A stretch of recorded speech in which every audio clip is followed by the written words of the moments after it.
Salut à tous, j'espère que vous allez bien, bienvenue dans cette vidéo. Aujourd'hui j'ai décidé de refaire ma boîte de soins, j'avais envie de vous le montrer en vidéo et pour ça j'ai été chercher des produits à la pharmacie, mais j'ai aussi passé une commande sur Kramer parce que j'ai vu des produits qui m'intéressaient beaucoup, alors j'avais envie d'essayer. À la base je voulais filmer cette vidéo au pré avec les chevaux, je me dis que le cadre aurait été mieux, ça aurait fait plus sympa. Malheureusement le temps est archi pourri, mais c'est comme ça. Du coup je vais filmer cette vidéo ici, tant pis. Pour commencer j'ai vidé entièrement et nettoyé ma boîte de soins. Elle en avait besoin clairement. On va commencer par les choses que soit j'avais déjà ou que j'ai acheté en pharmacie et après on va déballer le colis Kramer. Pour commencer je mets des compresses et des bandes de coton pour tout type de petites blessures ou s'il faut nettoyer des petites plaies. Ou ça m'a servi pour l'abcès de mon cheval, donc je garde dans la boîte. Ensuite, une petite paire de ciseaux et une petite pince à épiler. Je m'en suis jamais servi encore, mais je me dis que ça pourra toujours servir. Un jour, je vais en avoir besoin. Si je l'ai pas dans ma boîte, je me serais dit pourquoi je l'ai pas mise, donc voilà, je la garde. Petit ciseau pour découper le coton et les compresses. J'ai ensuite de la bétadine moussante et de la bétadine pour les plaies.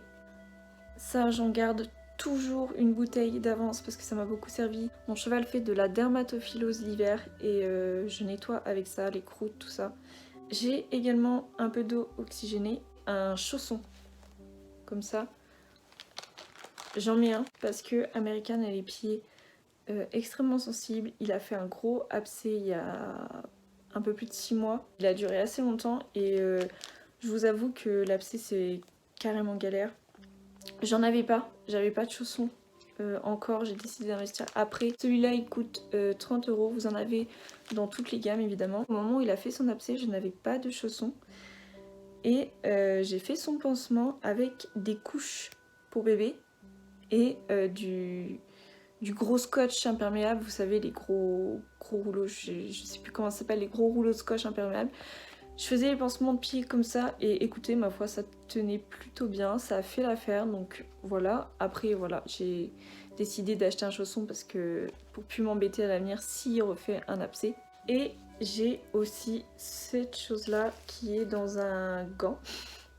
Un gant latex parce que comme vous pouvez le voir à la couleur du gant, ça tache énormément. Et en fait ça c'est de la teinture d'iode. J'ai fait plusieurs pharmacies avant de pouvoir en avoir. C'est quelque chose qui prépare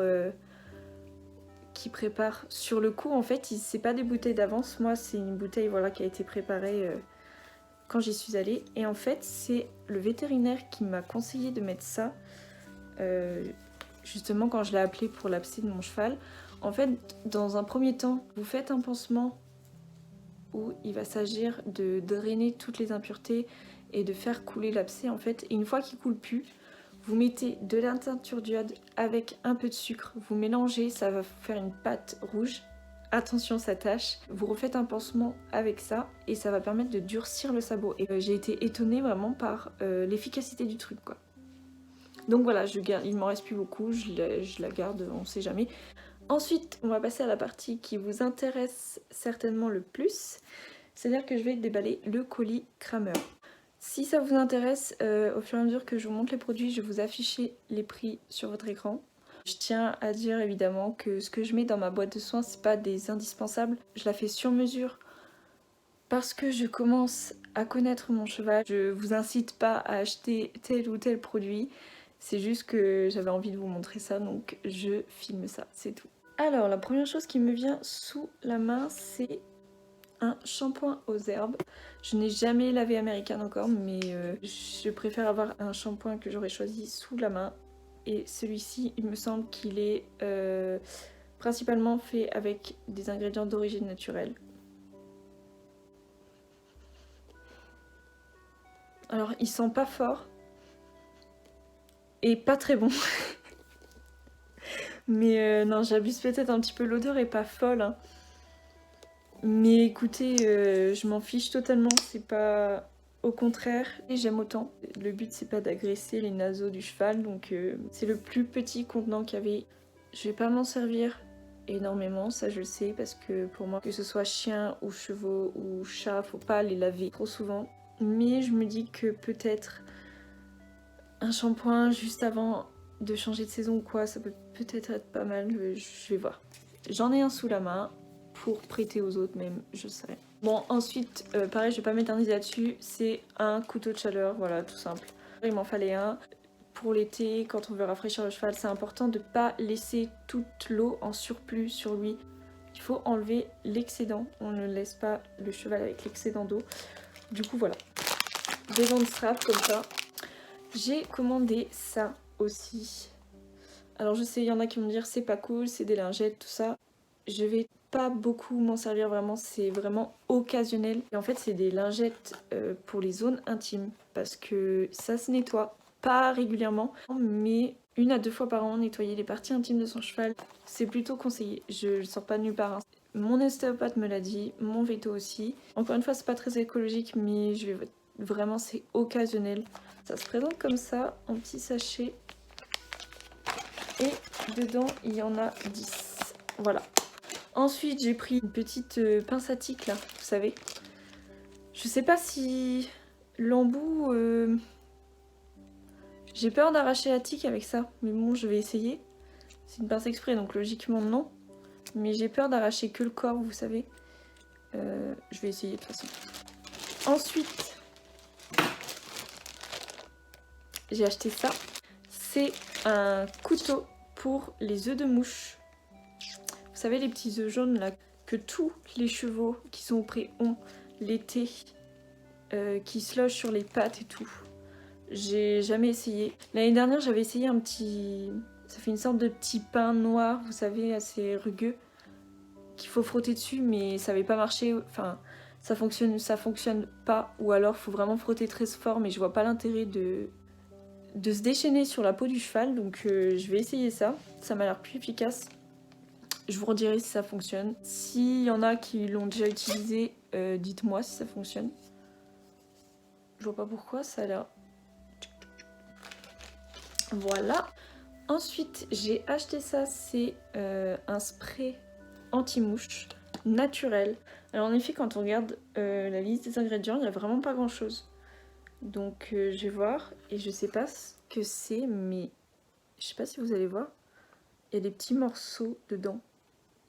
On dirait comme des petits morceaux de pain. Je sais pas trop ce que c'est, mais à voir l'efficacité. Et de toute manière, j'avais envie, après avoir fini cette bouteille-là, de faire mon anti-mouche moi-même. Il y a plein de recettes sur internet qui sont naturelles et qui ont l'air hyper intéressantes, donc pourquoi pas. Ensuite, j'ai pris ça. C'est une crème de soin pour les plaies superficielles. Je vais l'ouvrir quand même. Ah, ça sent le gel pour les cheveux. Ça me plaît pas trop, j'ai peur qu'il y ait du... Ça sent hyper bon. C'est pas forcément quelque chose de positif. J'ai peur qu'il y ait pas mal de substances. Je vais regarder les ingrédients. Pour favoriser et améliorer la cicatrisation des blessures. Contient des ingrédients précieux tels que le zinc, l'aloe vera. Ah, c'est peut-être ça qui sent... Et le dépanthénol qui améliore la régénération, apaise la peau et forme un film protecteur. Sinon, les ingrédients... Oh! Bah non, vous voyez, ça sent hyper bon. Ah oui, voilà, il y a du parfum par contre. Mais si vous voulez, la liste d'ingrédients, elle est là. C'est ce qu'il y a dans l'encadré. Vous allez pas voir. Mais voilà, il n'y a pas grand-chose. Il y a du parfum, mais bon. Mais ça reste vraiment correct. Ensuite, j'ai pris un pot d'argile de... J'ai pris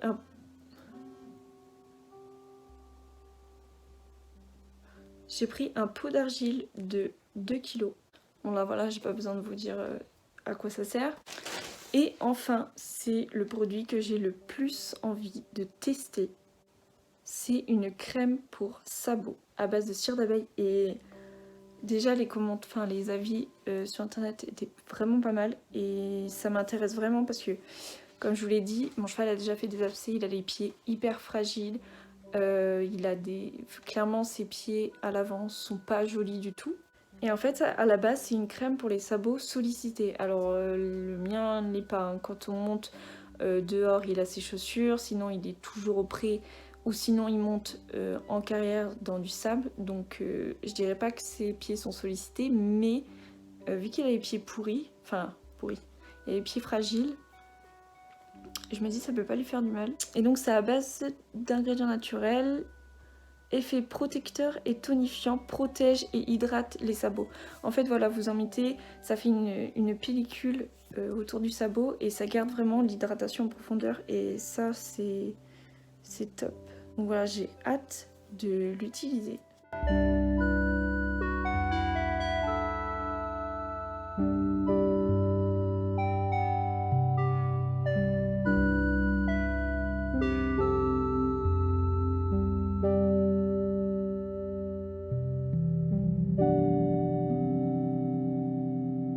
Je testerai chaque produit et je vous retiendrai au courant sur Instagram ou dans une prochaine vidéo.